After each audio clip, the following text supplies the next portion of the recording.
philosophy. What I've seen a lot of is scientists versus engineers. Scientists don't want to touch weird science, or not engineers versus inventors. So scientists versus inventors. The inventors will do all kinds of stuff looking for a buck. You want to make a living. And the scientists want to get recognition. So if you're a scientist, your reputation is as precious as gold to you. So you don't want to do anything that gets you laughed at. So there's very few real scientists in the alternative sciences, and lots of engineers, lots of inventors, but you end up with a biased philosophy where you want to patent things, but so you can sell it or start a company based on it. But if it's something that scientists say doesn't exist, then the patent office disallows it, and you have to do trade secrets. But then it ends up being something that doesn't spread around, and people can't basically do riffs on it. Take somebody's cool idea and use it to make something that's 10 times cooler. If the cool idea stays secret and is spending years trying to get it into making it a company, then the cross-pollination and developing a community around a new discovery just doesn't happen if it's in the inventors and engineering side of things. And the thing with scientists is, the good side is that they already have funding. What they want to do is get recognition by spreading their cool stuff around. So my philosophy has always been more on the sciences side, but then I have a normal 9-to-5 job, so I don't have to depend on my discoveries and work for making a living. So this is all a hobby. So I can put it all on the internet. So if this could be $1 million toy, or even a $250,000 toy, or a $10,000 idea toy, well, I think it's more worthwhile to put it on the internet for kids to go, wow, and screw with their teachers' minds, and just break down their barriers of disbelief and get creativity going by giving all kinds of stuff away free. So any kind of free energy or anti-gravity effects that I find are going right in the internet, and if I get off my butt and get ambition, maybe I'll start a company based on that. But rather than keeping it secret, do like the scientists, at least they give lip service to doing, is publishing everything and having totally free spread of information. So things can catch fire and go all over the place, rather than your first priority trying to protect your idea so you can make a living using that.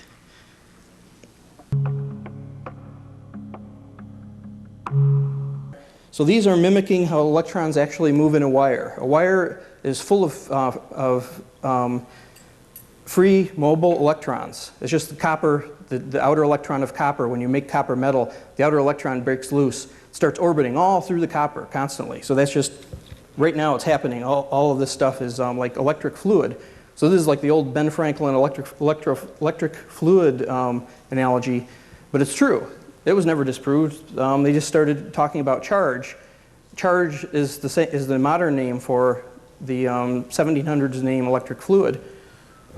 So wires are always full of electric fluid, and a generator is a pump, and electric current is proportional to the electron velocity. So here's a wire with the electrons flowing in it, and since it's shorted out, this is acting like a real wire. You get a really high speed for just a little bit of motion. So let's put our light bulb in series. So we're going to get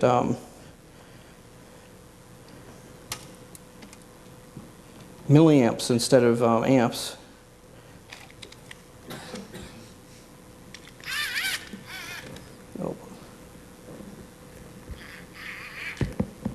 Turn the gain. Oh, it got turned from when I last used it. Ugh.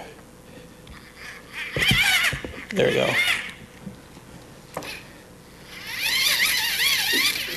Light bulb lights up. It would be nice if we had lots more LEDs so it would go through the whole circuit. And there's going the other way, and here's AC.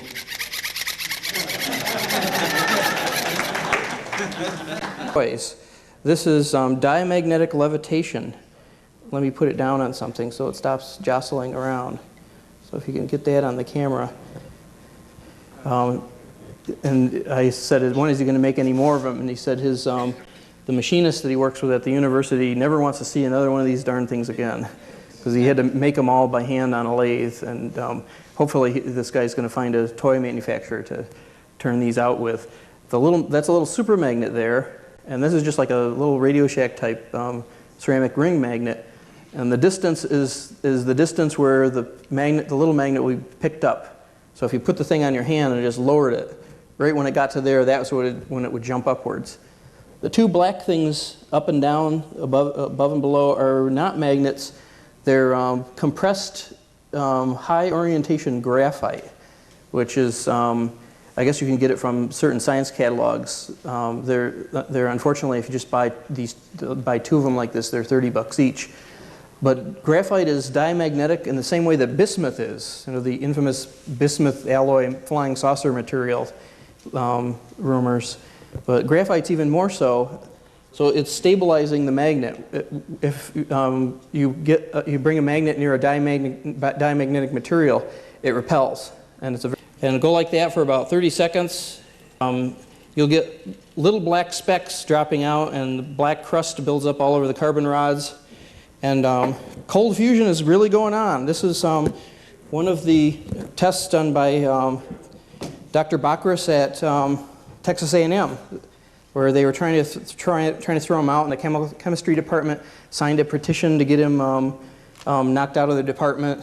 He's retired now, so he was right at the end of his career, so he could do really unsafe things, and managed to survive right to the end without all the colleagues turning on him because he was doing alchemy.